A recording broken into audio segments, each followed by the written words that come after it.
Pada pertemuan kali ini, kita akan mempelajari tentang karakteristik kota, pola keruangan kota, struktur keruangan kota, dan penataan ruang kota.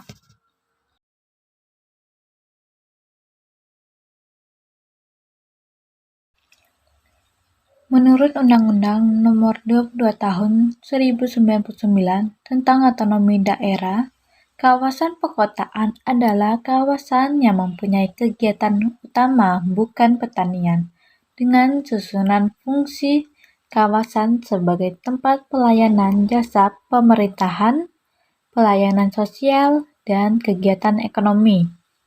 Secara garis besar, menurut Bintaro, ciri kota dikelompokkan menjadi dua, yaitu ciri fisik dan ciri sosial.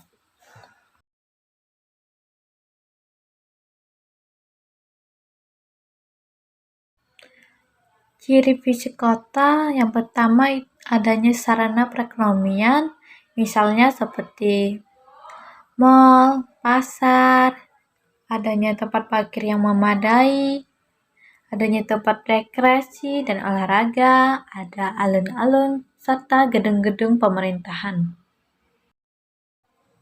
Sedangkan untuk ciri-ciri sosial, pertama, masyarakatnya heterogen. Kedua, masyarakat bersifat individualistis. Yang ketiga, mata pencarian masyarakat non-agraris. Yang keempat, terjadinya kesenjangan sosial antara golongan masyarakat kaya dan masyarakat miskin. Kelima, norma agama mulai tidak begitu ketat. Keenam, pandangan hidup lebih rasional dan menerapkan strategi keruangan, yaitu pemisahan kompleks atau kelompok sosial masyarakat secara tegas. Pola sentralisasi adalah pola persebaran kegiatan kota yang cenderung mengelompok pada suatu wilayah utama. Pola desentralisasi adalah pola persebaran yang cenderung menjauhi pusat inti kota. Pola nukleasi merupakan pola persebaran kegiatan kota yang menyerupai seperti pola sentralisasi, tetapi skala ukurannya lebih kecil. Inti kegiatan perkotaan ini berada di daerah utama. Dan pola segresi merupakan pola persebaran kota yang terpisah-pisah berdasarkan keadaan sosial, ekonomi, budaya, dan sebagainya.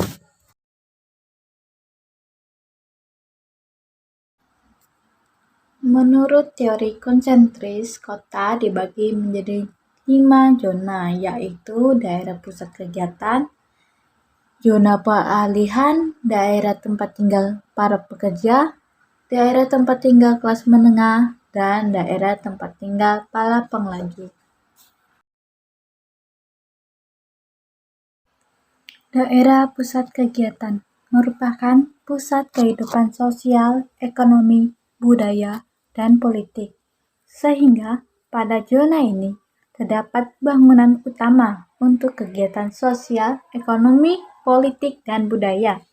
Jaringan transportasi semuanya memusat ke zona ini, sehingga zona ini memiliki aksesibilitas yang tinggi. Zona peralihan. Zona pada lapisan ini banyak dihuni oleh golongan penduduk berpenghasilan rendah, para migran yang datang dari desa, sehingga kawasan ini berkembang sebagai kawasan sesak. Daerah tempat tinggal para pekerja. Perumahan pada zona ini pada umumnya lebih baik serta sudah mulai teratur. Kebanyakan penghuninya adalah bekas penghuni zona kedua sebagai pekerja pabrik, buruh, dan lain sebagainya. Daerah tempat tinggal kelas menengah merupakan kawasan yang dihuni oleh kelas menengah yang terdiri dari orang-orang profesional, pemilik sendiri, pengusaha, para pegawai, dan sebagainya. Daerah tempat tinggal para penglaju merupakan bagian terluar dari suatu kota dan merupakan kawasan perumahan mewah, Pada lapisan ini hanya ditempati oleh mereka yang mempunyai kendaraan pribadi yang mampu berulang kali ke tempat kerja di pusat kota. Zona ini berkembang sebagai kawasan subur dan ada yang berkembang sebagai kota-kota satelit, tergantung waktu dan luas dan aktivitas penduduknya. Teori ketinggian bangunan. Teori ketinggian bangunan diusulkan oleh Wilgel pada tahun 1955. Wilgel berpendapat bahwa ketinggian bangunan di wilayah kota perlu diperhatikan.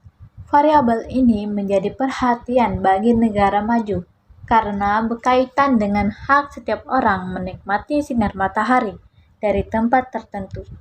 Pada teori konsentris menekankan bahwa kota merupakan pewujudan dua dimensi secara horizontal saja, sementara ketinggian bangunan diabaikan.